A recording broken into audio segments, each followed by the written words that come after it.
சற்று முன் வெளியான முக்கிய அறிவிப்பின்படி பிஎஃப் திட்டத்தில் வந்த புதிய மாற்றம். இனி 15 லட்சம் ரூபாய் கிடைக்கும். செய்தியை முழுமையாக கேட்கறதுக்கு முன்னாடி நம்ம சேனலை சப்ஸ்கிரைப் பண்ணலாம். சப்ஸ்கிரைப் பண்ணிக்கோங்க. மறக்காம பெல் பட்டனை கிளிக் பண்ணிக்கோங்க. அப்பதான் நம்மளுடைய அப்டேட்டட் நியூஸ் உங்களுக்கு உடனுக்குடன் வந்து சேரும். தனியார் துறையில் வேலை பார்க்கும் ஊழியர்களுக்கு பிஎஃப் திட்டம் மிக முக்கியமான ஒன்றாகும். நாம் எங்கு வேலை செய்தாலும் எவ்வளவு சம்பளம் வாங்கினாலும் சேமிப்பு முக்கியம். அதனால்தான் ஊழியர்களின் மாத சம்பளத்திலிருந்து ஒரு குறிப்பிட்ட தொகையை கழித்து அதை தொழிலாளர் வருங்கால வைப்பு நிதி அமைப்பில் அதாவது இபிஎஃப்ஓ டெபாசிட் செய்ய அரசு ஒரு விதியை உருவாக்கியுள்ளது. இந்த விதியின்படி ஒவ்வொரு மாதமும் ஊழியரின் சம்பளத்தில் ஒரு குறிப்பிட்ட தொகை பிஎஃப் கணக்கில் டெபாசிட் செய்யப்படுகிறது. தொழிலாளர் வருங்கால வைப்பு நிதி அமைப்பில் டெபாசிட் செய்யப்படும் பிஎஃப் பணத்திற்கு ஆண்டு வட்டி வழங்கப்படுகிறது. இந்நிலையில் தற்போது ரூபாய் 15 லட்சம் வழங்க முடிவு செய்யப்பட்டுள்ளது. இது உண்மையில் அனைத்து ஊழியர்களும் தெரிந்து கொள்ள வேண்டிய மிக முக்கியமான அப்டேட் ஆகும். அதன்படி பிஎஃப் கணக்கு உள்ள அனைவருக்கும் ரூபாய் 15 லட்சம்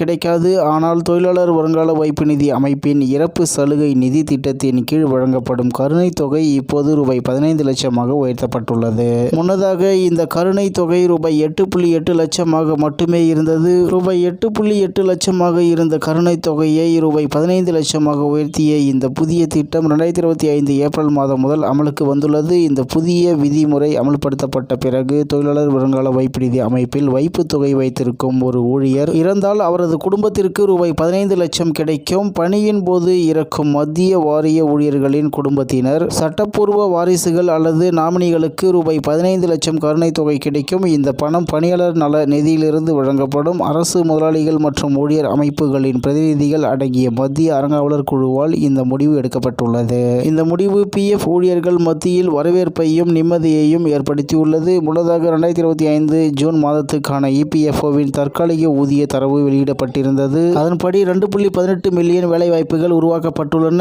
இது 2018ஆம் ஆண்டின் ஏப்ரல் மாதத்தில் சம்பள கண்காணிப்பு தொடங்கியதிலிருந்து மிக உயர்ந்த அளவாகும். இந்த எண்ணிக்கை 2025 மே மாதத்தில் 2.1 மில்லியனாக இருந்தது. இது 8.9% வளர்ச்சியை காட்டுகிறது. மேலும் 2024ஆம் ஆண்டின் ஜூன் மாதத்தில் 1.93 மில்லியன் வேலைகளுடன் ஒப்பிடும்போது ஆண்டுக்கு 12.9% வளர்ச்சியை குறிக்கிறது. 2025 ஜூன் மாதத்தில் இபிஎஃப்ஓ தோராயமாக 1.6 மில்லியன் புதிய சந்தாதாரர்களை சேர்த்தது. இது 2025 மே மாதத்தை விட 12.6%, ஆண்டுக்கு ஆண்டு 3.61% அதிகமாகும். இவர்களில் 60.2% அதாவது 0.64 மில்லியன் பேர் 18 முதல் 25 வயதுடையவர்கள் ஆவர். இது ஒழுங்கமைக்கப்பட்ட பணியாளர்களில் புதிதாக நுழைபவர்களில் பெரும்பாலானோர் இளம் மற்றும் முதல் முறையாக வேலை தேடுபவர்கள் ஆவர். இந்த வயதினருக்கான நிகர ஊதிய சேர்க்கைகள் 0.97 மில்லியனாக இருந்தன. இது 2025 மே மாதத்தை விட 11.4% அதிகமாகவும் 2024 ஜூன் மாதத்தை விட 12.15% அதிகமாகவும் இருந்தது என்று தகவல் வெளியாகி உள்ளது என்பது குறிப்பிடத்தக்கது.